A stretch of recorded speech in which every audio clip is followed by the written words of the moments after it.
What's up, guys and girls? It's the Urban Glamazon here, and today I'm bringing you a photorial. What? A photorial? What is that? So I decided to make a wig. I wasn't planning on filming it, but I did. It had turned out to be like an invisible part weave tutorial. And then I got bored with it in a couple of days and cut it into like this real sleek bob. So I'm going to show you how I did all that today. So what you see I'm going to show you how to do the hair color. That's the things you need. Now I mixed the two together. I only used 2 packs of hair, and generally my rule of thumb is you need at least 1.5 bottles of hair color for each pack of hair that you get. Now obviously the longer that you go, the more hair color that you need, but since I'm only using 10 inches, I only need about 1.5 bottles per bundle. And I use Manic Rockabilly blue, which is like this gorgeous bright blue, but I had to keep it toned down for work. Can't be too bright, so I mixed it in with a little indigo blue. And since this hair is a little bit on the yellow side, it made it this real pretty unique turquoise color, which I was trying to go for in the first place, but I couldn't find the color at Sally's, so it all worked out for me in the end. So as you see now, I'm just putting the color on, really working it in there. This is not the time to, paint lightly on the hair. You want to make sure it's absorbed through all of the hair. And please, when you're doing hair color, please wear gloves. Don't be like me. I don't like to wear gloves when I do hair color, and now my hands look like a Smurf. But, it's not that hard to get out. You just have to exfoliate your hands. Later on that night, my hands were back to normal, so it was all good. But yeah, wear gloves. Definitely wear gloves.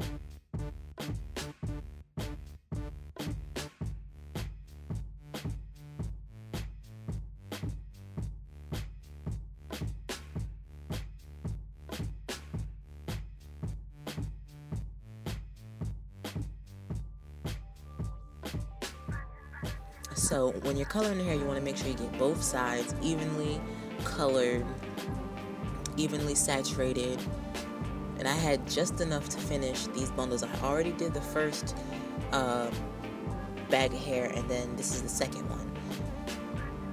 So you want to go back and fill in any spots that are sparse, because sometimes when you double the tracks, the color doesn't go all the way through the other side. So make sure that both sides are properly saturated.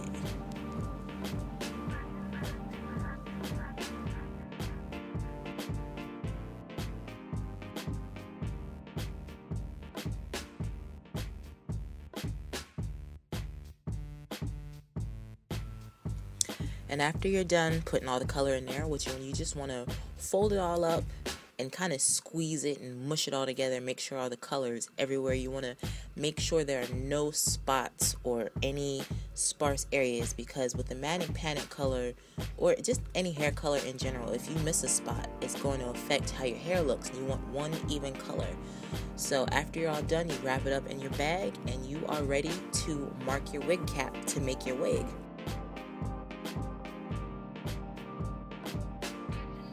I know you're saying, girl, what do you mean mark your wig? Now, when you make wigs on a wig cap, sometimes it's hard to visualize how the placement will look on your head on the mannequin, because sometimes the mannequin's head are a little bit smaller. So what I like to do is I like to mark my ears off, just so I know, where the hair is going to fall. And I like to mark the back of my head, just to know how thick to make it in the back, because sometimes I like it a little thicker. And then I do partings in the middle of my eyebrows to make sure it's centered, and then I make a part. I didn't show it in here, but as we get further along in the video, you will see that I did make a part in there. So now it is time to make the wig, and this part is very easy. It's not hard at all, and I like to make my wigs using a glue gun because I don't have patience enough to sit and sew it. But if you are more comfortable sewing your wig, you can definitely do that. But as for me, I'm going to use a hot glue gun, and as always, I like to use high heat glue gun because it adheres to fabric and it does not loosen up quickly at all. It does loosen up, but not for a while. And then, all you have to do is simple maintenance. and the way that I like to lay my wigs out. So I just like to glue the hair from temple to temple. Nothing spectacular. It's basically a U formation right up the head until you get to the closure.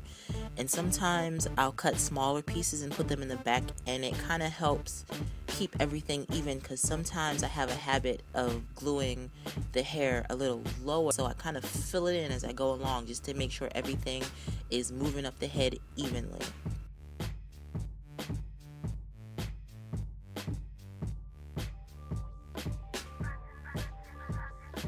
And as you see, I'm hitting that spot in the middle of my eyebrows. And this is just make sure the weight is evenly distributed in your hair. That's why those marks in between your eyebrows are there, for to make sure the weight of the hair is even, so one side doesn't look more, lopsided than the other.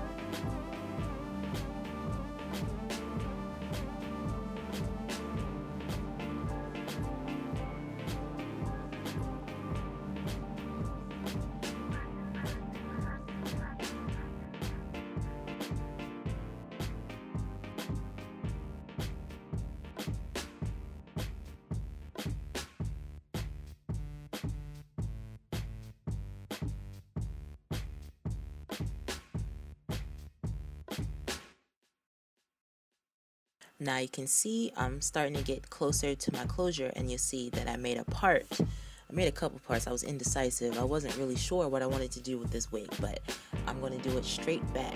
And since this hair is so thick, I don't have to, at the top, I don't have to glue it as close together. So right now I'm doing the side part, and I don't like hair in my face, so I'm gluing everything horizontally up until I get to the closure, because I'm going to do an invisible part.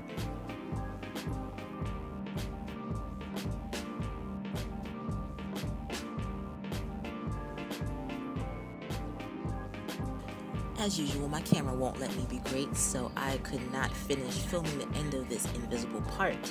But what I did do is I filmed a separate piece to show you how to do an invisible part on your wig, and it'll be coming up right now. So I used a piece of paper and some scraps. So basically, when you do an invisible part, you want to measure the pieces in between your part and the track, and you want to cut it to size. And the main thing to get a natural looking invisible part is you want to glue them extremely close together, going straight down. You don't want to glue it at an angle.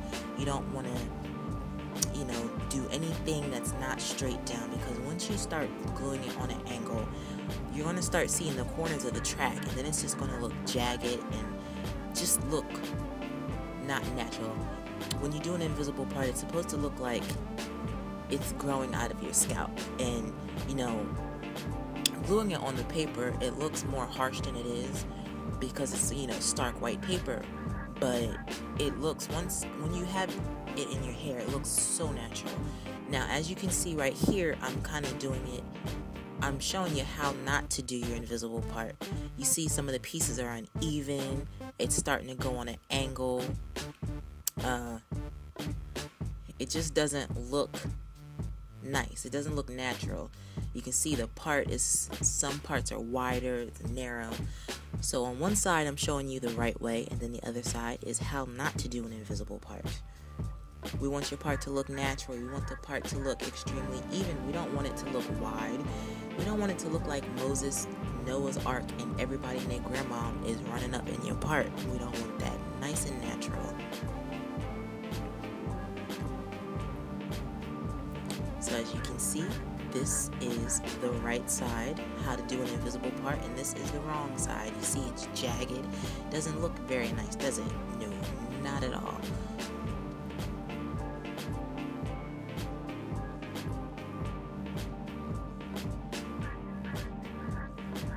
So now before I decided to do the bob, I thought I was just going to have a nice wrap. So I'm cutting, cutting a nice little bang here. And the one thing about this hair, once it's very thick, and my scissors was like, no girl, we are not doing that today. So I had to use a combination of my household scissors and my razor.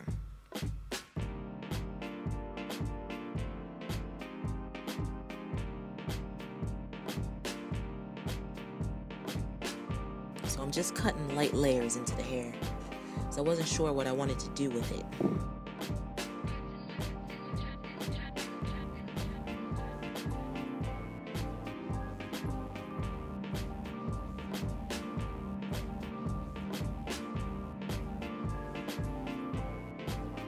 Of course, my mom will pop through.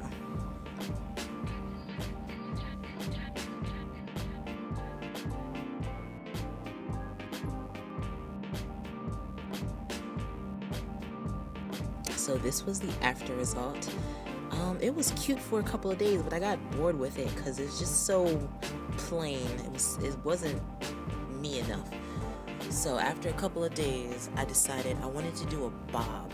I'm like, how can I do a bob when this is an invisible part? If you want to see how I did that, how I pulled it off and did my invisible part into a nice chic bob with Chinese bangs, make sure you click for part 2.